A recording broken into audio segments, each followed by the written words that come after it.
Mwaka guno Zizzeemu okuzannyibwa olwaleero n'emipiira ebiri nga gizannyiddwa ku kisaawe ekya Muteesa 2 Memorial Stadium e Wankulukuku.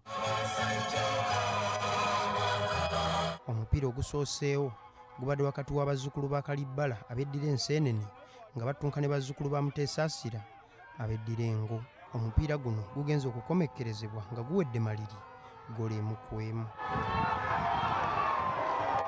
Michael Lubowa yatebye Ggoolo y'Engo ng'ate Jamiru Kajubi yatebye Ggoolo y'Enseenene. Ekisinza otuyamba okusikolinga Ggoolo gy'olabye tuteeba equalizinze lwakuba tugambe kati ekijja kijje tugende ffenna mu maaso tulumbe tuleme kwezibira kuba tubeere tulina kye tuzibira so nga tunagenda bugenzi maaso tulabe nga tufunayo akabonero Mukama katuwadde. Kyenzikiriza nti ne bali be twali tusamba ab'Enseenene bakontinuize nga banoonya Ggoolo tebajjeeko era paka we bagifunye, so nzikiriza nti tujja kutereeza second round okulaba nti tukonsidinga Ggoolo ezo ng'obudde bugwayo.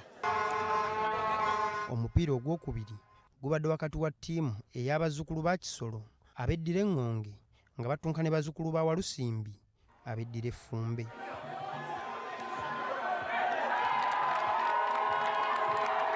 Omupiira guno gugenze okukomekkerezebwa ng'Effumbe lye liguwangudde Ggoolo 3 ku bwereere.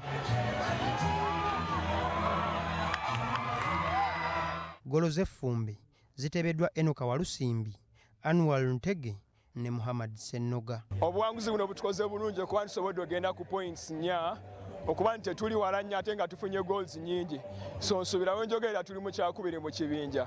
Tugende bulungi okusinziira ku twali tutegeseemu nti tukonsidinze Ggoolo ze batasuubira naddala Ggoolo ya second half nga twakatandika etuzizza nnyo mabega nti kyenkakatako kubanga ndi wa Ffumbe ndi muzzukulu wa Walusimbi mu ngeri enjawulo ate ng'omubaka wa Paalamenti okujja okwetaba mu mipiira gino kyongera okusitula emitima gy'abawagizi n'abasegansimbi abalala abali eyo okwongera okuleeta ssente mu mipiira gyaffe gino egy'ebika kubanga emipiira gy'ebika gyemirandira gyaffe.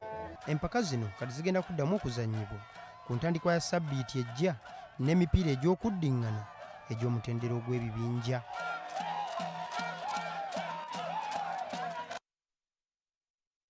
Nga tugenzeeko mu muzannyo ogw'okubaka ttiimu y'eggwanga ey'omuzannyo